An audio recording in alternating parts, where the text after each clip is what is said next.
Hello दोस्तों आपका प्यारा चैनल ISPCS साइंस में आपका बहुत बहुत स्वागत है।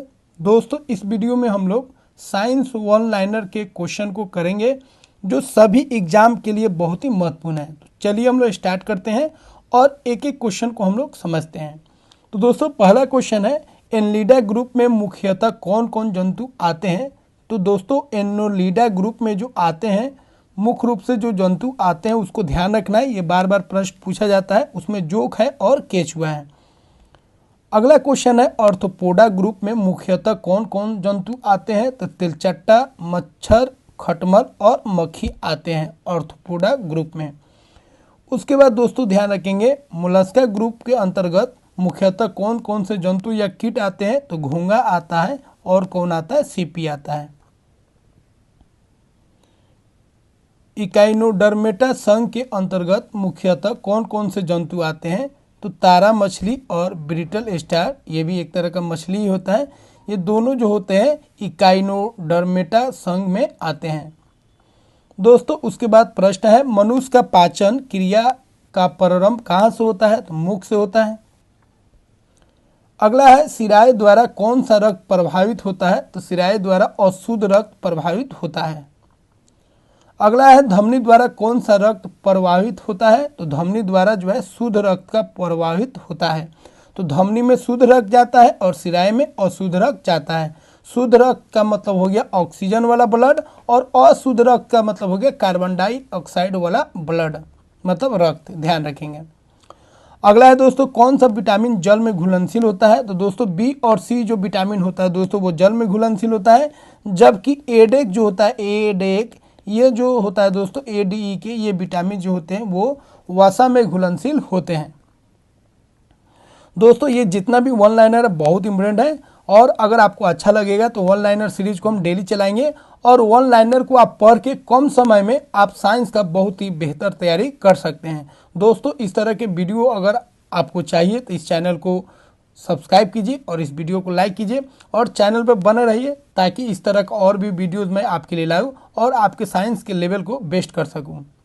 तो चलिए दोस्तों आगे बढ़ते हैं। अगला प्रश्न है, सोडियम का कार्य क्या है। दोस्तों सोडियम का कार्य क्या होता है हमारे बॉडी में, उसको हम लोग समझ लेते हैं। तो दोस्तों यह क्या करता है, रक्त दाब को नियंत्रित करता है, रक्त दाब को कंट्रोल करेगा, ठीक है। उसके बाद जल के संतुलन में भी यह उपयोगी होता है। कौन, सोडियम। सोडियम को आप जानते ही होंगे, Na इसका सिंबल है और इसका परमाणु संख्या 11 होता है। अगला है, पोटासियम का कार्य क्या होता है। तो दोस्तों पोटासियम आपने सुना होगा, हृदय की धड़कन के लिए बहुत ही महत्वपूर्ण होता है, ठीक है। तो हृदय की धड़कन एवं नाड़ी संस्थान के कार्यों में बहुत ही उपयोगी होता है। अगला है, ग्लूकोज बिना ऑक्सीजन की उपस्थिति में मांसपेशियों में प्रतिक्रिया कर क्या बनाता है। तो दोस्तों ग्लूकोज बिना ऑक्सीजन के जब होगा तो मांसपेशियों में क्या बनाएगा, लैक्टिक अम्ल बनाता है, और इसी की वजह से मांसपेशियों में थोड़ा दर्द होने लगता है, थकावट महसूस होने लगता है। अगला प्रश्न है, ग्लूकोज बिना ऑक्सीजन की उपस्थिति में बैक्टीरिया या ईस्ट से प्रतिक्रिया कर क्या बनाता है। तो दोस्तों ग्लूकोज जो होता है बिना ऑक्सीजन की उपस्थिति में बैक्टीरिया जो होता है इसे किस में बदल देता है, इथाइल अल्कोहल में बदल देता है। अगला प्रश्न है, ऑक्सीजन की उपस्थिति में ग्लूकोज की प्रतिक्रिया होती है तो क्या बनता है। तो ऑक्सीजन की उपस्थिति में जब ग्लूकोज की प्रतिक्रिया होगा तो क्या बनेगा, कार्बन डाइऑक्साइड और जल का निर्माण। दोस्तों ध्यान रखेंगे दोनों में अंतर है।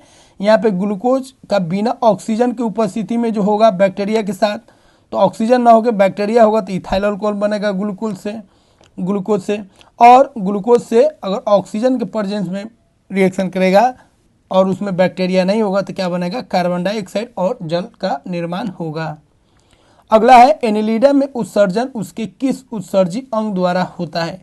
तो एनेलिडा में जो उत्सर्जन होता है उसके लिए कौन अंग होता है, नेफ्रिडिया अंग होता है, इसके द्वारा उत्सर्जन होता है, उत्सर्जी अंग का यह काम करता है।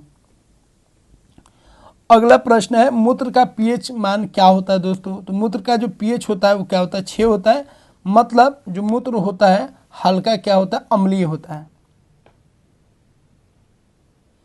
अगला प्रश्न है दोस्तों, बहिस्रावी एवं अंतःस्रावी दोनों प्रकार किस ग्रंथि में होती है। तो अग्नाशय दोस्तों एक ऐसी ग्रंथि होती है जिसमें बहिस्रावी एवं अंतःस्रावी दोनों प्रकार की ग्रंथि होता है। अगला प्रश्न है, पीयूष ग्रंथि या पिट्यूटरी ग्रंथि को किस अन्य ग्रंथि के नाम से जाना जाता है? तो दोस्तों पीयूष ग्रंथि, इंग्लिश में उसी को पिट्यूटरी ग्रंथि बोलते हैं। इसको हम लोग मास्टर ग्रंथि भी बोलते हैं क्योंकि ये बहुत ही महत्वपूर्ण होता है और इससे बहुत सारे ग्रंथि निकलते हैं। अगला प्रश्न है, स्प्रिंग को अपनी समान लंबाई पर वापस लौटने के लिए लगने वाला बल कहलाता है। तो दोस्तों स्प्रिंग जो उसको नमराएगा तो फिर वापस अपने जगह पर आ जाएगा, जैसा था वैसा ही हो जाएगा। उस बल को हम लोग क्या बोलते हैं? उस ऊर्जा को हम लोग बोलते हैं, ठीक है, उस ऊर्जा को हम लोग क्या बोलेंगे? पोटेंशियल एनर्जी बोलेंगे। और उस बल को हम लोग क्या बोलेंगे? प्रत्यानयन बल। अगला प्रश्न है, पौधों के लिए सबसे अच्छा उर्वरक कौन होता है? तो दोस्तों पौधों के लिए सबसे अच्छा जो उर्वरक होता है वो कौन होता है? कंपोस्ट होता है, जो प्राकृतिक खादक इसे हम लोग कहते हैं। अगला है, पेट्रोलियम किस प्रकार की चट्टानों में पाया जाता है? दोस्तों पेट्रोलियम जो है अवसादी चट्टानों में पाया जाता है, इसको ध्यान रखेंगे, बहुत ही महत्वपूर्ण है। गुब्बारों को उड़ाने के लिए काम में लाई जाने वाली गैस कौन सी है? तो वह हीलियम है।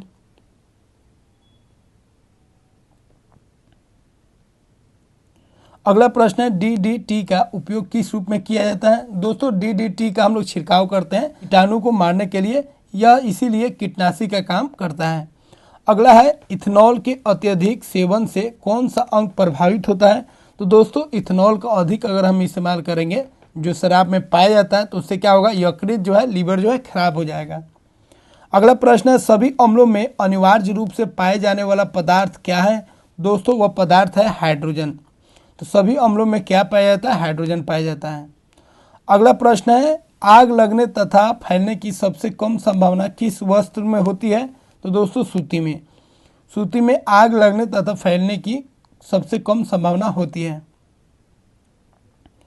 अगला प्रश्न है, लोहे का सबसे महत्वपूर्ण स्रोत कौन सा है? तो दोस्तों लोहा सबसे अधिक किसमें पाया जाता है? हरी सब्जियां में पाया जाता है। अगला प्रश्न है, गैसोलीन को किसके साथ मिश्रण करके गैसोहोल बनाया जाता है? तो दोस्तों जब गैसोलीन को इथाइल अल्कोहल के साथ मिलाएंगे तो गैसोहोल बन जाएगा। अगला प्रश्न है दोस्तों, तत्कालिक शक्ति के लिए धावकों को कौन सा पदार्थ दिया जाता है? दोस्तों तत्कालिक अगर आपको ऊर्जा चाहिए तो उसके लिए हम लोग कार्बोहाइड्रेट का इस्तेमाल करते हैं जिसमें ग्लूकोज होता है। अगला प्रश्न है, मानव जाति के लिए ओजोन परत क्यों महत्वपूर्ण है? यह पराबैंगनी किरणों को रोकने के लिए सक्षम होता है, ठीक है, और यह एक रक्षा आवरण बनाती है जिससे यह जो है ओजोन जो है वह पराबैंगनी किरणों को बचाती है, क्योंकि इससे आने से यह अगर पृथ्वी पर आता है तो इसे स्किन कैंसर हो सकता है, इसीलिए यह इसे हमें सुरक्षा देती है।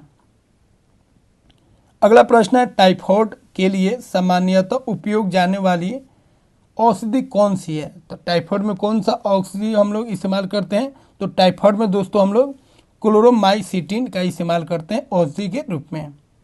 अगला प्रश्न है, गैस की लौ की सबसे गर्म हिस्से को क्या बोलते हैं? तो उसे हम लोग ज्योतिहीन क्षेत्र बोलते हैं। तो दोस्तों गैस की जो लौ होती है, जो जलता है, उसका जो सबसे गर्म हिस्सा होता है उसे हम लोग ज्योतिहीन क्षेत्र बोलते हैं, जहाँ पे बहुत ही ज़्यादा गर्मी होता है। तो दोस्तों इस तरह हम लोग 31 वन लाइनर क्वेश्चन को कर चुके हैं। आशा करते हैं दोस्तों यह वीडियो आपको काफ़ी अच्छा लगा होगा, और इस तरह के वीडियो और भी आप चाहते हैं तो चैनल को सब्सक्राइब कीजिए और वीडियो को लाइक कीजिए और बेल आइकन को प्रेस कर दीजिए ताकि इसका नोटिफिकेशन आप तक पहुंचते रहे जब जब मैं वीडियो को अपलोड करूं। तो मिलते हैं दोस्तों अगले वीडियो में एक नए टॉपिक के साथ जिसमें और चीज़ हम लोग सीखेंगे।